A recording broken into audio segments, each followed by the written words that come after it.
আমার মুসলমান বন্ধুগণ গভীর মনোযোগ।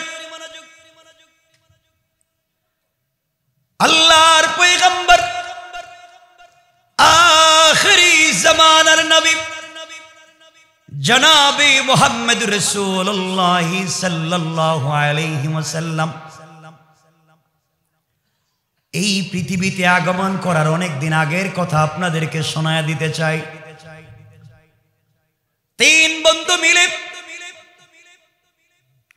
তারিখ ইবনে খালদুন লিখে তিন বন্ধু মিলে পথ চলা শুরু করলেন, সফরে বের হয়ে গেলেন। দীর্ঘ পথ চলবার পরে হঠাৎ করে রাস্তার মধ্যে ঝড় তুফানের কবলে পড়ে গেলেন, নির্ঘাত মৃত্যুর সম্মুখীন হয়ে গেলেন। ঝড় আর তুফান, বাঁচবার কোনো পথ নাই, যে কোনো সময় মরে যেতে পারেন, আক্রান্ত হয়ে যেতে পারেন। তিন বন্ধু মিলে পরামর্শ করলেন, ভাইরে বেঁচে থাকবার তো আর কোনো সুযোগ নাই, বেঁচে থাকা যাবে না, পা পিছলে পড়ে যায়, এত বিশাল বাতাস এসেছে, আঘাত করে মেরে ফেলবে। তিন বন্ধু মিলে সিদ্ধান্ত নিলেন, পাশে একটা জঙ্গল আছে, দৌড়তে দৌড়তে জঙ্গলের পাশে গিয়ে দেখেন বিশাল বড় একটা গুহা দেখা যায়। তিন বন্ধু মিলে গুহার ভিতরে প্রবেশ করলেন আর মনে মনে ভাবলেন, ঝড় তুফান শেষ হয়ে গেলে চলে যাব। এই চিন্তা করে তিন বন্ধু মিলে গুহার ভিতরে প্রবেশ করলেন, গর্তে ঢুকে গেলেন। যুবকরে বুঝাতে চাই, জীবনে যদি খালিস আল্লাহর জন্য একটা কাজ করো, আল্লাহ বলেছেন গোলাম রে, আমার রাসূল বলেছেন উম্মতেরা শোনো, কোটি কোটি আমলের বস্তা নিয়ে কিয়ামতের দিনে গিয়ে লাভ নাই যদি পাবলিক তোমার কাছে পায়। কিয়ামতের দিনে দিতে দিতে তুমি তো অজ্ঞান হয়ে যাবে, আর তোমার কাছে নির্ভেজাল যদি খালিস অল্প আমল থাকে, আল্লাহ রাব্বুল ইজ্জত ওয়াল জালাল এই অল্প আমলের মাধ্যমে নাজাত দিয়ে দিবেন। কান সুবহানাল্লাহ। আমার বন্ধুগণ গভীর মনোযোগ। তিন বন্ধু মিলে গুহার ভিতরে প্রবেশ করলেন। ঝড় তুফান থেকে বাঁচবার জন্য গুহার ভিতরে আশ্রয় যখন নিয়েছেন, হঠাৎ করে পাহাড়ের উপর থেকে বিশাল বড় একটা পাথর পানির ধাক্কায়, স্রোতের ধাক্কায়, তুফানের ধাক্কায় আস্তে আস্তে তাদের গুহার মুখের মধ্যে এসে পড়ে গেল, গুহার মুখ বন্ধ হয়ে গেল। আল্লাহ বুঝাতে চাইলেন, গোলামের দল, তোমরা মনে করেছো গুহায় ঢুকে গেলে ঝড় তুফান থেকে তোমরা বেঁচে যাবে, না না, গুহার ভিতরে আশ্রয় নিলে কেউ বাঁচাতে পারবে না, বাঁচাতে পারবো একমাত্র আমি আল্লাহ। আমার বন্ধুগণ, যখন গুহার মুখের মধ্যে বিশাল বড় পাথর পড়ে গেল, বের হওয়ার কোনো সুযোগ নাই, অক্সিজেন নিতে পারছেন না, কোন সময় জানি মরে যায়। তিন বন্ধু মিলে পরামর্শ করলেন, ভাইরে ঝড় তুফান থেকে বাঁচবার জন্য ঢুকেছিলাম গর্তে, এখন যে বিশাল পাথর পড়েছে, বাঁচবার কোনো পথ নাই, কারণ বাঁচাতে পারেন একমাত্র আল্লাহ ছাড়া আর কেউ নাই। তিন বন্ধু মিলে পরামর্শ করে বললেন, ভাই শোনো, জীবনে গুনার তো শেষ নাই, কমতি নাই, জীবনে অনেক অপরাধ করেছি, অনেক অন্যায় আমরা করেছি। আজকের এই রাত্রে জীবনে যদি কেউ নির্ভেজাল যখন মনে পড়ে কিনা কোনো একটা আমল, একটা ভালো কাজ আল্লাহকে খুশি করবার জন্য করেছ, এমন যদি কোনো ভালো কাজ থাকে, এর ওসিলা নিয়ে আল্লাহর কাছে ক্ষমা চাও, আল্লাহর কাছে তওবা করো। কারণ যে পাথর পড়েছে, 1000 মানুষ ধাক্কা দিলে ওই পাথর সরানো যাবে না। আমরা তো মাত্র 3 জন। আল্লাহর কাছে জীবনের ভালো কাজের জন্য যদি ওসিলা নিয়ে দোয়া করি, আমাদের বিশ্বাস আমাদের আল্লাহ আমাদেরকে হেফাজত করবেন। কোন সুবহানাল্লাহ। 3 জনের একজন হাত উঠাইয়া দিল উপর দিকে, আর আল্লাহকে ডাক দিয়া বলতেছে, আল্লাহ,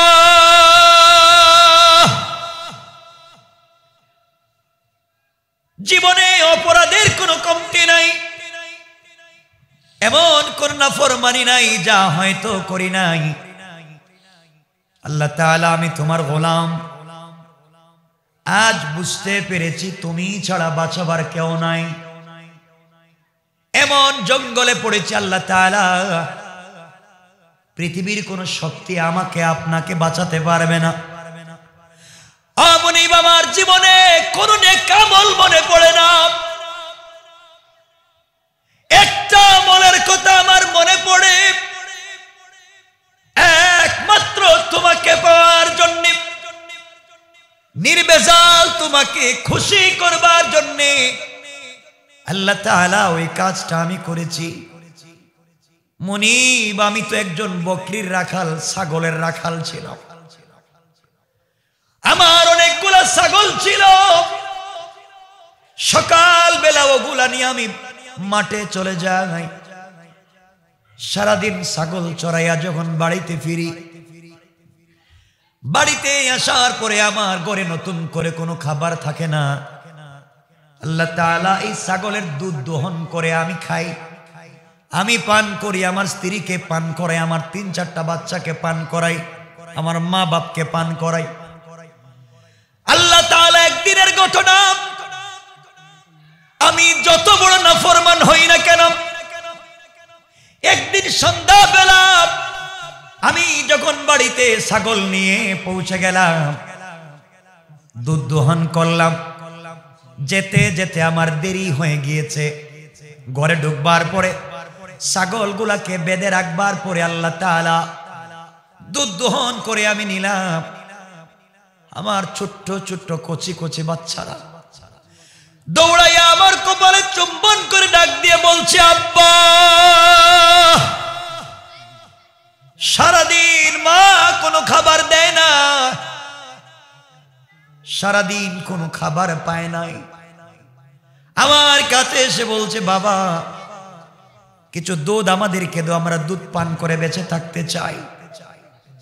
আল্লাহ তাআলা আমার ছোট্ট ছোট্ট বাচ্চাদের ক্রন্দন কান্না আমার দিলে আঘাত করতে পারে নাই, আমার দিলকে দুর্বল করতে পারে নাই। আমার স্ত্রী এসে বলতে, স্বামীরে সকাল থেকে এখন পর্যন্ত কিছু খাই নাই, দুধ দহন করেছো, ঘরে দাও, আমি পান করি, বাচ্চাদেরকে পান করাই। আল্লাহ তাআলা দুধের পেয়ালা হাতে নিয়ে বলেছে, আল্লাহ, যতক্ষণ পর্যন্ত আমি আমার মার বাবাকে দুধ পান না করাবো, ততক্ষণ পর্যন্ত আমার সন্তানদেরকেও দিব না। আল্লাহ তাআলা দুধের পেয়ালা হাতে নিয়ে মায়ের ঘরে পৌঁছে গেলাম, বাবার ঘরে পৌঁছে গেলাম। গিয়ে দেখি আমার মা, আমার বাবা, যে মা আমাকে 10 মাস 10 দিন পেটে রাখছিল, যেই মা আমাকে ডেলিভারির সময় 2-2.5 বালতি ব্লাড যাওয়ার পরে আমি জন্ম নিয়েছি, আমনি করে গিয়ে দেখি আমার মা ঘুমিয়ে গিয়েছে। সারাদিনের কাজ করা বুড়া মানুষ আমার বাবাও ঘুমিয়ে গিয়েছে। আমি দুধের পেয়ালা হাতে নিয়ে মায়ের শিওরে দাঁড়িয়ে থাকলাম মাতার সামনে। সন্তানেরা কান্না করে বলছে, বাবা, দাদা, দাদু তো ঘুমিয়ে গিয়েছে, আমাদেরকে দুধ পান করাও। আল্লাহ তাআলা, আমি কথা দিয়েছি মা বাপকে না পান করিয়ে কাউকে দেব না।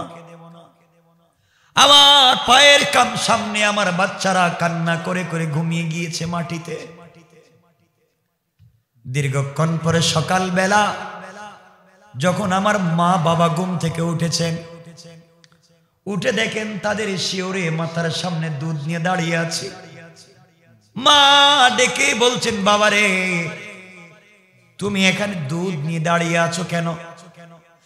চোখের পানি ছেড়ে বলেছি, মা আমাকে মাফ করে দিবেন মা, আজকের দিনে তোমার জন্য তাড়াতাড়ি দুধ নিয়ে আসতে পারি নাই, দেরি হয়েছে। কত রাত্র তুমিও তো ঘুমাও নাই আমাকে না খাওয়াইয়া। মারে আমি যখন ছোট ছিলাম কত রাত্র তুমি আমার মাথার পাশে বসে মাথায় জলপট্টি দিয়েছ, নিজের হাতে খাবারকে আমার মুখে উঠায়া দিয়েছ। আমি তোমার সন্তান না খাওয়া পর্যন্ত কোনদিন তুমি তোমার মুখে খাবার দাও নাই। মারে কথাগুলা মনে পড়েছে, এই জন্যে সারা রাত্র তোমার মাথার পাশে দাঁড়িয়েছিলাম। আমার সন্তানরা কান্নাকাটি করেছে, কাউকে দুধ দেইনি। ওয়াদা করেছি তোমাকে প্রথমে দিব, এরপরে সন্তানদেরকে, এরপরে স্ত্রীকে, থাকলে আমি পান করব। আল্লাহ তাআলা ওই দিন মার বাবাকে একমাত্র তোমাকে খুশি করার জন্য আমার সন্তান স্ত্রীকে না দিয়া সারা রাত্র দাঁড়ায়া দাঁড়ায়া মার বাবাকে খুশি করেছি। আল্লাহ তাআলা একমাত্র তোমাকে পাওয়ার জন্য। মুনিব আমি জানতে চাই, ওই দিনের আমল যদি তোমার কাছে আমি মঞ্জুর করতে পারি, কবুল করাতে পারি আল্লাহ তাআলা, তাহলে আজকের বিপদ থেকে আমাদের তিন বন্ধুকে বাঁচাইয়া দাও। আল্লাহর গোলাম চোখের পানি ছেড়ে তার জীবনের নেক আমল আল্লাহর কাছে বলেছে। বলতে দেরি হয়েছে, এই পাথরের 3 ভাগের 1 ভাগ সাথে সাথে অটোমেটিকলি আল্লাহর কুদরতে সরে গিয়েছে। সুবহানাল্লাহ, একটু জোরে পড়েন। আমার বন্ধুগণ,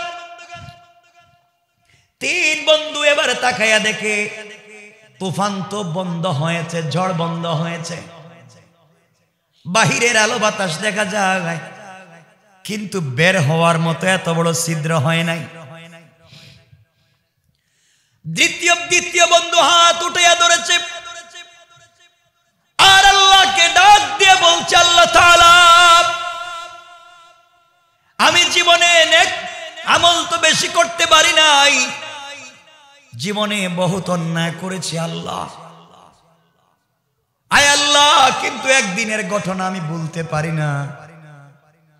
ওই কাজটা শুধুমাত্র কেবলমাত্র তোমাকে ভালোবেসে করেছি।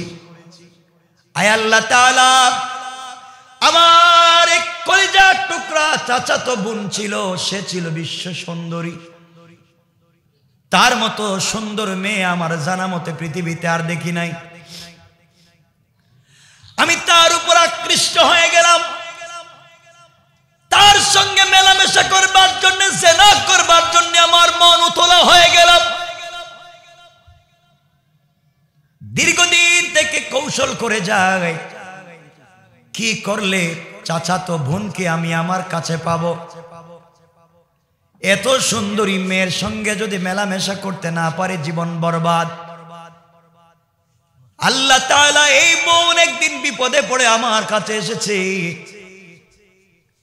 আর বলেছে, বাইরে আমি বড় বিপদে, তুমি কি আমাকে কোনো সহযোগিতা করতে পারবে?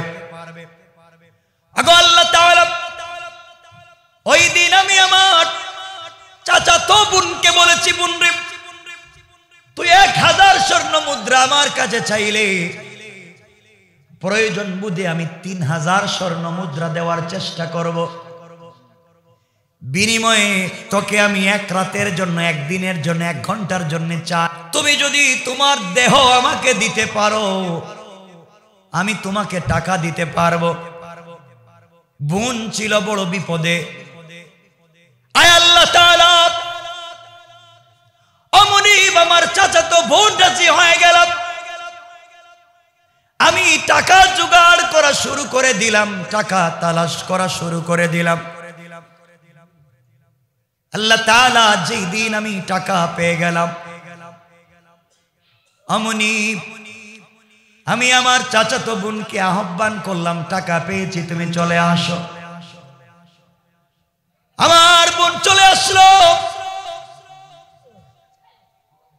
একটা রুমের ভিতরে দরজা জানালা লাগাইয়া দিলাম, কেউ নাই, আমার চাচাতো বোন আর আমি ছাড়া কেউ নাই। আমি তার কাছে টাকা উঠাইয়া দিলাম, শরীর থেকে একটা একটা করে আমার কাপড়গুলো খুলে ফেললাম। একেবারে নেকেট, একেবারে উলঙ্গ হয়ে গিয়েছি। আল্লাহ তাআলা আস্তে আস্তে আমি আমার চাচাতো বোনের শরীর থেকে কাপড় খুলতে লাগলাম। হাজার হাজার স্বর্ণ মুদ্রা দিয়েছি।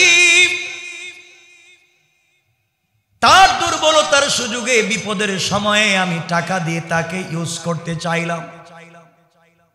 আল্লাহ তাআলা সে যখন কাপড় খুলে ফেলছে, আমি খুলে ফেলেছি, পৃথিবীর কেউ নাই।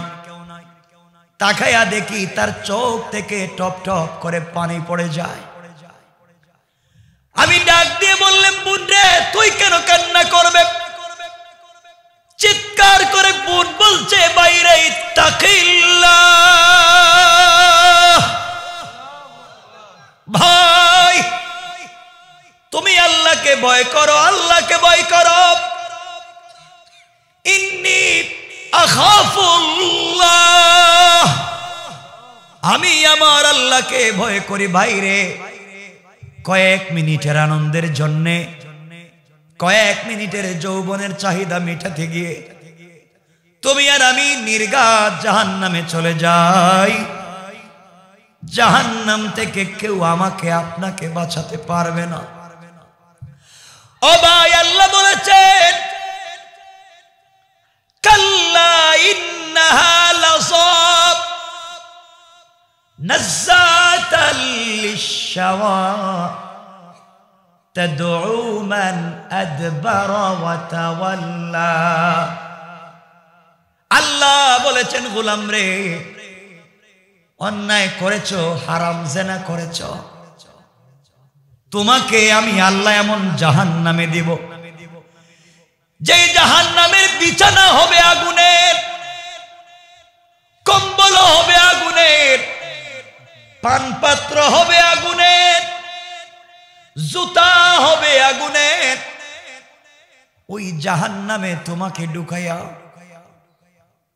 পা নিচের দিকে নয় উপর দিকে দিয়া মাথাকে নিচের দিকে করে 1000 জীবন্ত ছাগলকে মাথা নিচের দিকে দিয়া পা উপর দিকে উঠাইয়া জীবন্ত ছাগলের শরীর থেকে চামড়া টেনে টেনে নামাইয়া দিলে যে ব্যথা হয়, আল্লাহ বলেছেন, বাইরে অন্যায় করলে আল্লাহ লটকায়া পায়ের বৃদ্ধাঙ্গুলি থেকে চামড়া মাথার দিকে টানবে। কোটি কোটি ছাগলকে টানলে যে ব্যথা হয়, এর চাইতে বেশি ব্যথা হবে রে ভাই। আমি আল্লাহকে ভয় করি, কি নিয়ে রবের সামনে দাঁড়াবো? তোমার ভিতরে কি জাহান্নামের ভয় নাই? এই কথা বোন বলেছে। আল্লাহ তাআলা 4400 স্বর্ণ মুদ্রা ফালাইয়া কাপড় পরে দরজা ঠাস করে খুলে দৌড় দিয়েছি আর বলছি, আল্লাহ ভুল হয়েছে, অন্যায় হয়েছে, আর করব না, আমি তো কিছুই করি নাই। আয় আল্লাহ তাআলা ওই দিন যাকে সারা জীবন চাইলাম তাকে একটা ঘরে নির্বেজার একটা ঘরে কারো ডিস্টার্ব ছাড়া পাওয়ার পরে ঘর থেকে বের হয়ে চলে এসেছি একমাত্র তোমাকে ভয় করে। আল্লাহ তাআলা ওই দিনের এই ঘটনা একমাত্র তোমাকে রাজি খুশি করার জন্য করেছি, তোমার ভয়ে। ওই দিনের এই আমলটা যদি তোমার কাছে ভালো লাগে, আল্লাহ তাআলা আজকের দিনের বিপদ থেকে আমাদের বাঁচাইয়া দাও। এই কথা বলতে দেরি হয়েছে, সাথে সাথে 3 ভাগের 2 ভাগ সরে গিয়েছে। সুবহানাল্লাহ পড়েন। কয় ভাগ আছে? কয় ভাগ? এখন বন্ধু 3 জন দেখে মাথাও বাইর হয়, হাতও বাইর হয়, কিন্তু বডি বাইর হয়। তাহলে তো এখনো বাইর হওয়া যাচ্ছে না, পুরা বাইর হওয়া লাগবে। আমার বন্ধুগণ, গভীর মনোযোগ। আমার বন্ধু কান্না করে, আমার তো জীবনে কিছুই মনে নাই, কত অন্যায় করেছে। হঠাৎ 3 নাম্বার বন্ধুর মনে পড়েছে, আল্লাহকে ডাক দিয়ে বলতেছে, আল্লাহ তাআলা অমনি আমার বাড়িতে কয়েকজন কর্মচারী ছিল, আমার ভাইরা তোমাদেরকে যেই কথা বলতে চাই, এলাকায় অনেক সমাজপতি আছেন, কোটিপতি, শিল্পপতি, টাকাওয়ালা যুবক আছে, মুরব্বী আছেন, যারা বিধবা অনেক নারীকে এমন বিপদে ফেলে জেনা করে। কথা বলেন না কেন? এগুলা যারা করে এদেরকে কেমনে মাইর দিলে শান্তি মিলবো কোন? আল্লাহ এদেরকে হেফাজত করুন। হাসতে বললেন, জোরে বলেন না। রাসূল পাক বলছেন, যে এলাকায় একটা জেনা হয়, একটা জেনা, যে এলাকায় বনি ইসরাইলের পয়গম্বর আনাইও যদি আপনি এখানে দোয়া করেন, আল্লাহ দোয়া কবুল করবেন না। যেখানে জেনা হয়, কারণ আপনারা তো অলিয়া উলিয়া মানুষ, পীর বুজুর্গ মানুষ, ঠিক না? কথা বলেন না।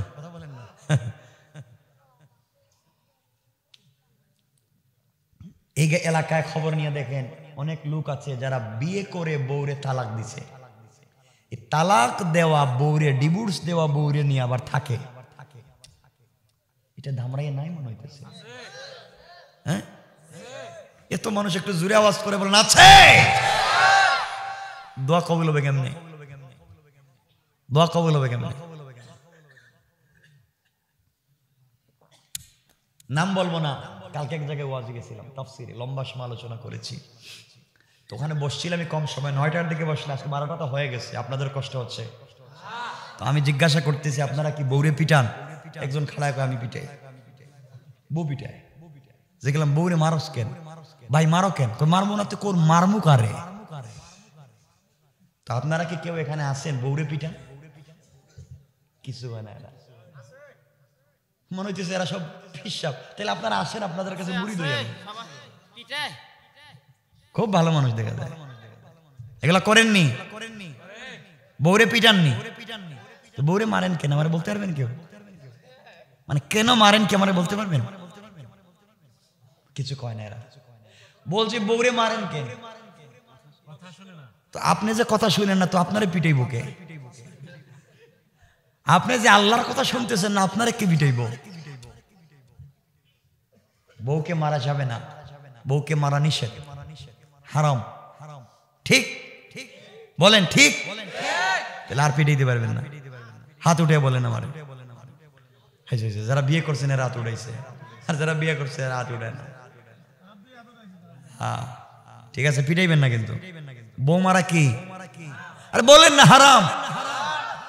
রাসূল একটা হাদিসে বলছেন বউরে পিটাইতে পারবেন, একটা হাদিসে বলছেন। আর শুনেন না, হাদিসটা শুনেন না কেমনে মারতে বলছেন। রাসূল মারতে বলছেন, গালে তো মারা হারাম, মাথায় মারা হারাম, কপালে মারা হারাম, একবারে হারাম। ফেইসে মারা যাবে না। রাসূল বলছেন মারলে পিঠে। কোথায়? কি দিয়ে মারবেন? রাসূল বলছেন এমন মায়ের মারো, মারলে যেন দাগ না পড়ে। কি দিয়ে? মুরব্বী কি দিয়ে কইছে? কি দিয়ে কইলেন? একটু কোন আমরা শুনি, আবার কোন? জুতা দিয়া। চিন্তা করো, বউরে জুতা দিয়ে মার। রাসূল বলছেন এমন ভাবে মারো যেন স্ত্রীর শরীরে দাগ না পড়ে এবং সে ব্যথা না পায়। আল্লামা তাকি উসমানী বলছেন এটার নাম মারা নয়, এটার নাম ভালোবাসা। সুবহানাল্লাহ বলেন, আরো জোরে বলেন সুবহানাল্লাহ। আপনারা তো এমন মাইর দেন, মারতে মারতে মারতে মারতে বমি করতেছে। বমি করবে কেন? টয়লেট করবে। মারতে মারতে প্রস্রাব করে দিছে। প্রস্রাব করবি কেন? তোর বাপ রে তালাক, তোর গ্রাম শুদ্ধ তালাক। ঠিক নেই? এটাও ঠিক। আল্লাহর ওয়াস্তে মারামারি কইরেন না, এগুলা করা যাবে না। বলেন আমিন। আমরা মারামারি করব না, বলেন ইনশাআল্লাহ। আসতে বাবা, এগুলা কথা বলে আমি রেখে দিব, এভাবে চিল্লাইলে আমি রেখে দিব। আস্তে আস্তে কথা বলে। বউরে মারবেন না তো? আজকে বাসায় গিয়ে বউরে সালাম দিয়েন ইনশাল্লাহ। সালাম দেননি আপনারা? সব দিকে কইতাম, বউরে সালাম দেন না কেন? মা কিছু কয় না কি? বউ যাদের আছে হেরা কন। আর বউরে তো কোনোদিন সুন্দর বলতে পারেন না। আপনাদের চৌকে তো বউরে ভাল লাগে না, শুধু পাশের বাড়ির বাবিরে ভাল লাগে, ঠিক কিনা বলেন? আমি আপনাদের চিনি তাইলে। এদিকে তো আর কাটায় কাটায় 12টা ভাই, না না না, 12টার পরে লম্বা ওয়াজ করা যাবে। আরে শোনেন, বলা ঠিক না, বলা ঠিক না বন্ধুগণ। এজন্য আমরা বউরে মারবো না, ভালোবাসবো। যারা বিয়ে করো নাই, বউরে বিয়ে করবা। কারে বিয়ে করবা? কার বউ? আজ বাংলাদেশে একটা ফ্যাশন হয়েছে অন্যের বউরে বিয়ে করা। এগুলো হারাম, সব হারাম। বিয়ে করো, ভালো মানুষ বিয়ে করো, পরিবারের সালাম প্রতিষ্ঠা করো। মাঝে মাঝে বউরে নিয়ে ঘুরতে যাইও, পার্কে হাসে, ছুটি দেয় না, ঘুরতে যাইয়েন। রসুল পাক তার জিন্দগিতে একটা হাদিসও দেখাতে পারবেন না যে রসুল বাড়ি থেকে বের হয়ে একদিনের জন্য কোথাও সফরে গেছেন আর নিজের বউরে নিয়ে যান না। একজন একজনকে নিয়ে গেছেন সাথে করে। এজন্য প্রবাসে যারা আছো, খুব ঘন ঘন বিদেশ থেকে বাড়িতে চলে এসো, আর নাহলে বউরে নিয়ে যাইও। এখানে বিয়ে করে বউরে রেখে যাইও না। এটা সংক্ষেপ করে কিছু বলে দিলাম, লম্বা তো করা যাবে না। যাই হোক আমার বন্ধুগণ, এরপরে মাঝে মাঝে বউরে নিয়ে বিনোদন করবেন। ঠিক কেমনে বিনোদন করবেন কন তো?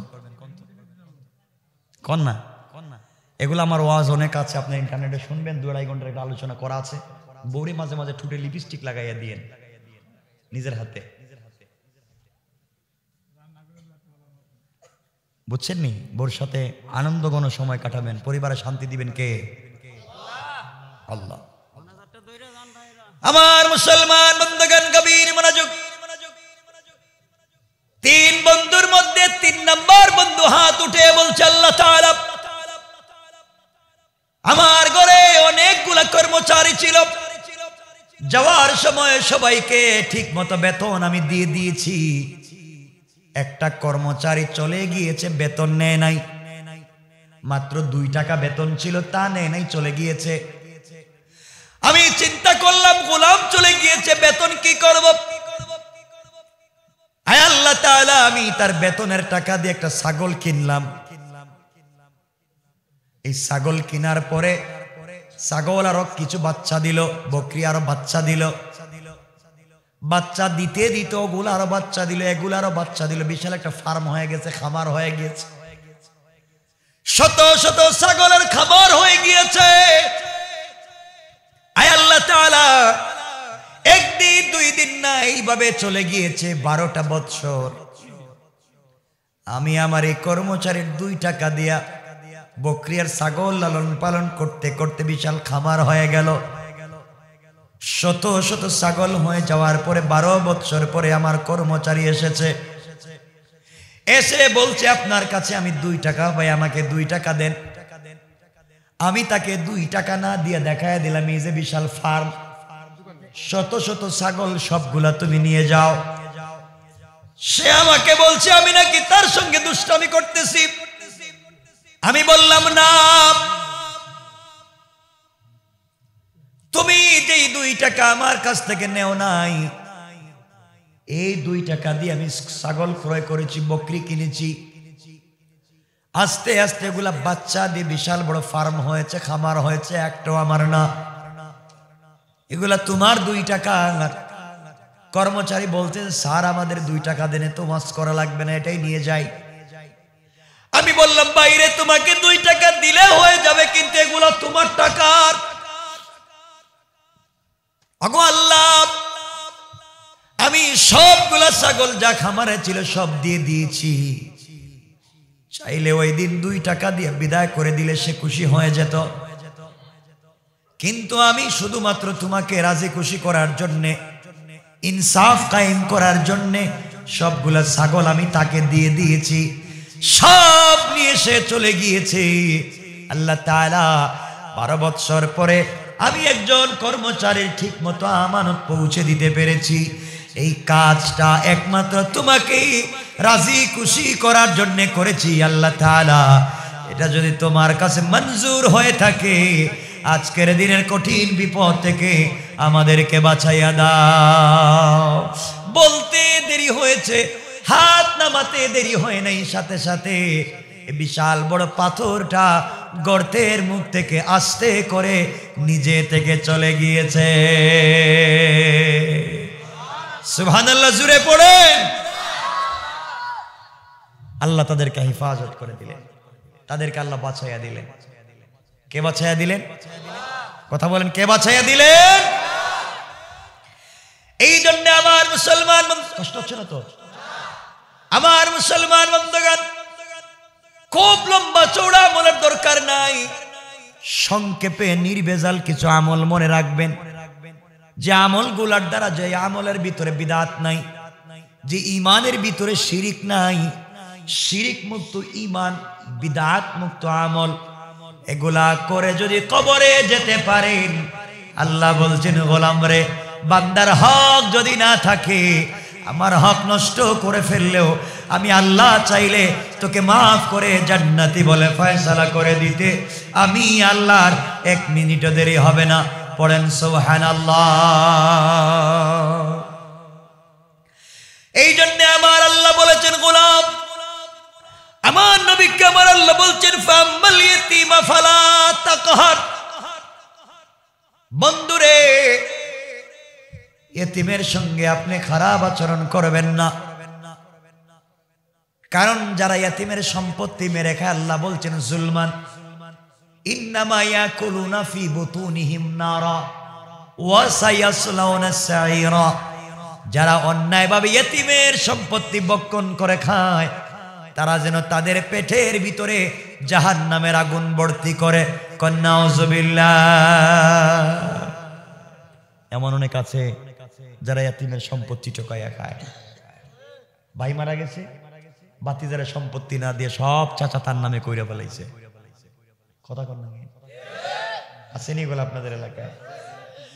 অনেক মুরব্বী আছেন এখানে যারা হজে যাওয়ার সময় সম্পত্তি বন্টন করে ঠিক মতো নিজের ছেলেকে দিয়েছেন, সন্তানদেরকে বন্টন করে সম্পত্তি ঠিকই দিয়েছেন, কিন্তু এমনও আছেন যারা নিজের মেয়েদেরকে সম্পত্তি দেন নাই। এগুলো আপনাদের এলাকায় নাই, আওয়াজে মনে হইতেছে। নিজের মেয়েকে সম্পত্তি দেয় না। মনে রাখবেন, হাওড়ের মধ্যে ছেলে যেখানে পাবে মেয়ে ওখানে পাবে, বাড়ির যেখানে ছেলে সম্পত্তি পাবে ওখানে মেয়ে পাবে। আপনার সম্পত্তি যেখানে ছেলে পাবে ওখানে, কথা বলেন, মেয়ে দেননি আপনারা, দিয়ে দিয়েন, জান্নাতে যেতে পারবেন না। মেয়ের সম্পত্তি দিয়ে দিয়ে, ভাই ভাইয়ের সম্পত্তি দিয়ে দিয়ে, বাতিজার সম্পত্তি দিয়ে দিয়ে, মায়ের সম্পত্তি বুঝাইয়া দিয়ে, চাচাদের সম্পত্তি বুঝাইয়া দিয়ে। কেউ মাইরা খাইয়েন না। যদি আপনারা ইয়াতিমের সম্পত্তি কেউ ভোগ করে খায়, আল্লাহ বলছেন ইয়াকুলুনা ফি বুতুনিহিম নারা, সে যেন তার পেটে জাহান্নামের আগুন ঢুকাইল। নাউজুবিল্লাহ বলেন। এজন্য ইয়াতিমকে কষ্ট দেওয়া যাবে? আমার নবী কি ছিলেন? কথা বলেন না। তিনি ইয়াতিমের ভালোবাসা বুঝতেন, দরদ বুঝতেন, কষ্ট বুঝতেন। আমরা আজকে বুঝি না। আমার বন্ধুগণ, সংক্ষেপ করে বলি, রাসূল পাক কেমন ছিলেন এতিমের ব্যাপারে। আমার মুসলমান বন্ধুগণ, গভীর মনোযোগ। আল্লাহর পয়গম্বর ঈদের দিন সকালবেলা ঈদগাহে জামাতের ইমামতি করবার জন্য ঘর থেকে বের হয়েছেন। রাস্তার মধ্যে একটা এতিম ছেলে বসে বসে কান্না করে। এই জন্য এতিমদেরকে লালন পালন আপনারাও করবেন, বেশি বেশি করে এতিমদেরকে সহযোগিতা করবেন, এতিম মাদ্রাসা তৈরি করবেন, এতিমদের মুখে হাসি ফুটাইয়া দিবেন। বিশ্বনবী দুইটা আঙ্গুল, এই দুইটা আঙ্গুল উঠাইয়া মদিনার মসজিদে ওয়াজ করতে গিয়ে বললেন, সাহাবীরা শোনো, এই দুই আঙ্গুল যত কাছাকাছি, যেই ব্যক্তি এতিমকে লালন পালন করবে ওই ব্যক্তি আর আমি জান্নাতে তত কাছাকাছি। এজন্য এতিমের মুখে হাসি ফুটাবেন, এতিমকে ভালোবাসবেন। আমার দুঃখ হয় আপনারা এলাকার মধ্যে বড় বড় অনুষ্ঠান করেন, কেউ মারা গেলে তার বাড়িতে 10 গরু করে অনুষ্ঠান করেন, 5 গরু জবাই করে অনুষ্ঠান করেন গরিবকে খাওয়াবার জন্য। একজন এতিমও খাইতে পারে না, ঘরের ভিতরে যারা তাকে সব নেতার লিডার, ঠিক কিনা বলেন? গরিব কত কিছু খাইতে পায় না, কার নামে কে খায়? আমার বন্ধুগণ, এই জন্য এখানে আপনারা কারা আছেন হাত উঠাইয়া বলেন, যারা এতিমরে সহযোগিতা করেন দেখতে চাই। মাশাআল্লাহ, সবাই এতিমরে সহযোগিতা মাশাআল্লাহ করেন। আল্লাহর রাসূল সাল্লাল্লাহু আলাইহি ওয়াসাল্লাম মসজিদ থেকে, বাড়ি থেকে বের হয়েছেন, ঈদগাহে সালাতের জন্য যাবেন, ঈদের সালাতের জন্য যাবেন।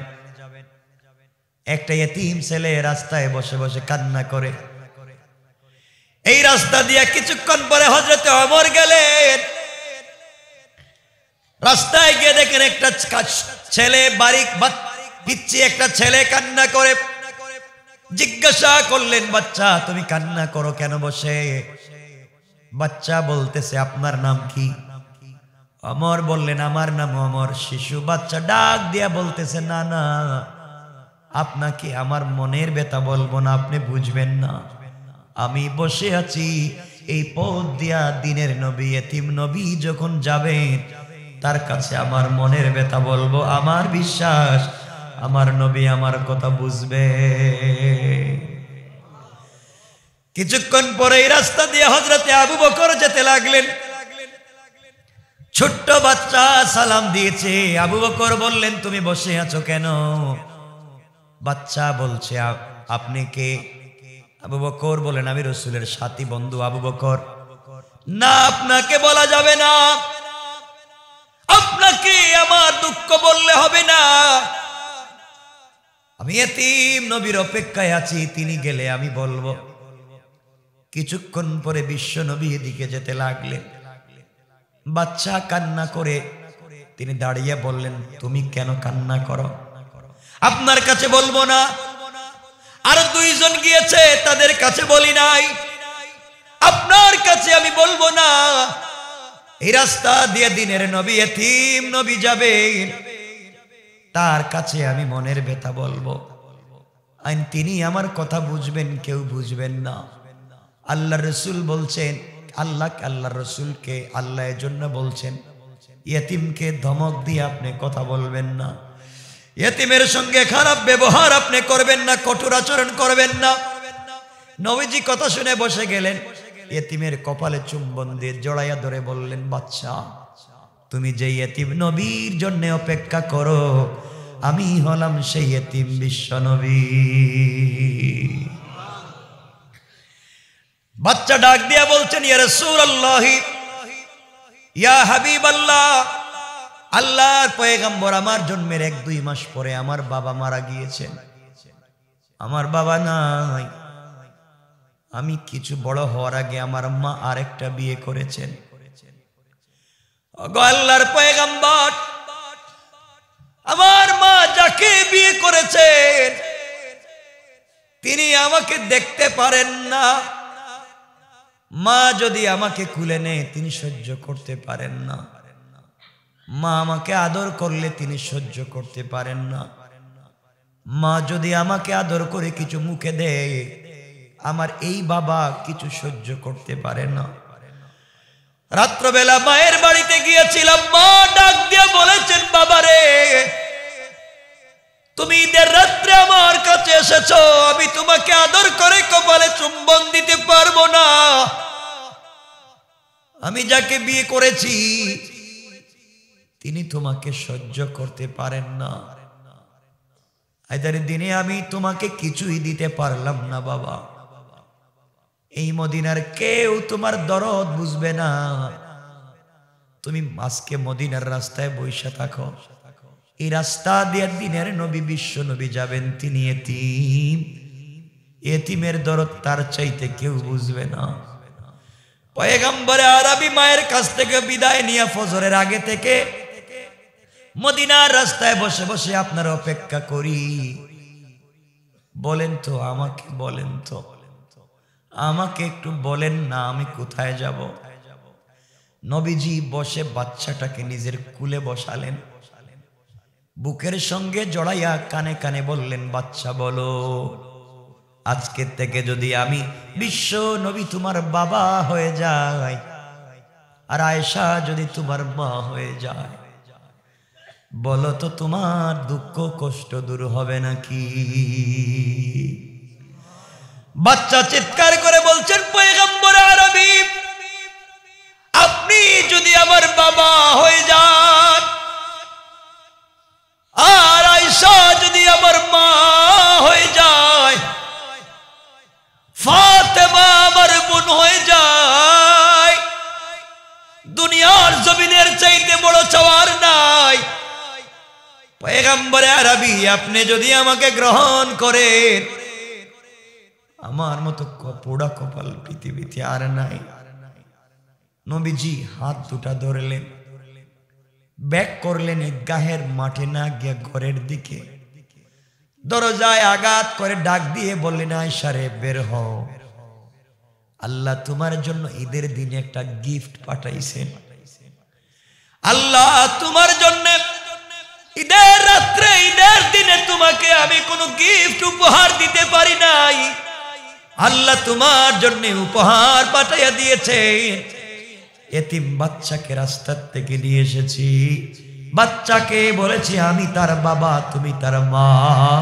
আল্লাহ বলেছেন আমার এই কথার উপরে তিনি খুশি হয়ে গেছে। এই জন্যে আমার বন্ধুগণ সংক্ষেপ করে করে বুঝাই,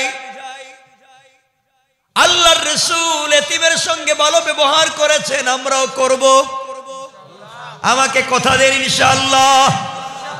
কত ছেলে আছে এতিম, তোমার বাচ্চার হাতে দামি দামি চকলেট, দামি দামি জুস, তোমার বাচ্চার হাতে দামি দামি জিনিস আছে খেলবার, পাশের ঘরের বাচ্চা এতিম, তার হাতে নাই। সুযোগ থাকবার পরে যদি সহযোগিতা না করো, কিয়ামতের দিন বাঁচবার কোনো পথ নাই। এই জন্যে আল্লাহর রাসূলকে আল্লাহ বলছেন, বন্ধুরে, এক নাম্বার কর্মসূচি হলো তুমি এতিমের ব্যাপারে কঠোর হবা না। আমরাও আজকে থেকে এতিমের ব্যাপারে কঠোর হব। দুই নম্বর কর্মসূচি আল্লাহ বলছেন, ওয়াম্মাস সাইলা ফালা তানহার, বন্ধু যারা তোমার কাছে কিছু চায় তুমি ধমক দিও না।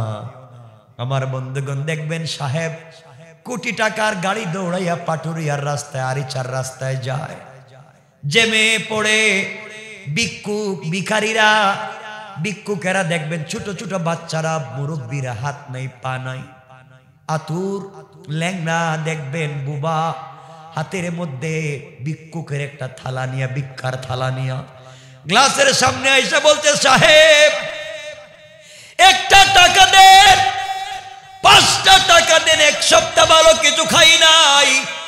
সাহেবের গাড়ির দাম 1 কোটি টাকা, কিন্তু 1 টাকার জন্য গাড়ির গ্লাস খুলে না।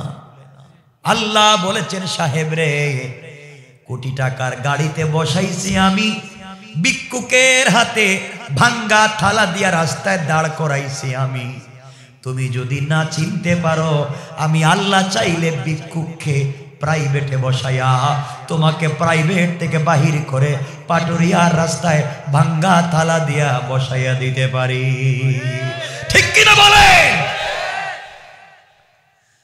এই জন্য অহংকার করবেন না, অহংকার করবেন না, কাউকে ছোট মনে করবেন না। বাংলাদেশের বহুত হাজার ঘটনা আছে, যার মুখের দাপটে ক্ষমতার দাপটে কথা বলা যেত না, আজকে থাকবার জায়গা নাই।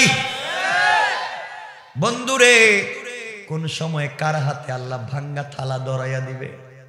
খবর নেও, ঢাকা শহরে যাও, এলাকায় খবর নেও, বহুত মানুষ আগে ছিল শিল্পপতি, আজকে রাস্তার ফকির। আর বহুত আগে খাইতে পারতো না, আল্লাহ তার এখন 10 তলার মালিক বানাইয়া দিছে। এই জন্যে কাউকে ছোট মনে করবেন, বলেন মনে করবেন ভাইরে।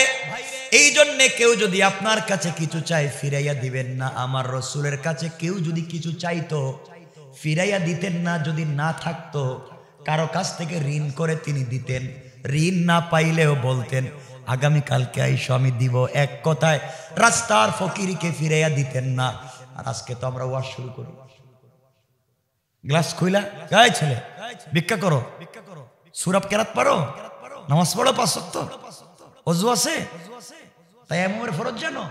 এই তুই 5 টাকা দিলে দিবি, না দিলি না, এর সাথে তো ওয়াজ করার দরকার আছে না নাই? আরে বলে চলো ভিক্ষা করার দরকার নেই, আমার সাথে চলো কাজ কাম করে খাইবা। আরে এতগুলোর দরকার নেই, এত মানবতা দেখাবার দরকার নেই। হাত পাচ্ছে পারলে কিছু দিয়া দাও। কথা বলেন না কেন? ফিরাইয়া দিও না। রাসূল তার জীবনে কাউকে ফিরাইয়া দেন নাই। এই জন্য আল্লাহ বলছেন বন্ধুরে, কারণ তোমাকে কেন বলছি এতিমকে ধমক দিবা না, আমি আল্লাহ তোমাকে এতিম পাইছি। কথা বলেন না কেন?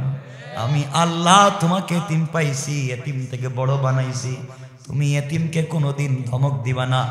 আমি আল্লাহ তোমাকে গরিব পাইছি, ওয়াম্মাস সাইলা ফালা তানহার, কোন গরিবকে ধমক দিও না, কারণ তোমাকে তো গরিব পাইছি, ঘর নাই বাড়ি নাই। ঠিক কিনা বলেন? 3 নাম্বার কর্মসূচি সংক্ষেপ করে বলি।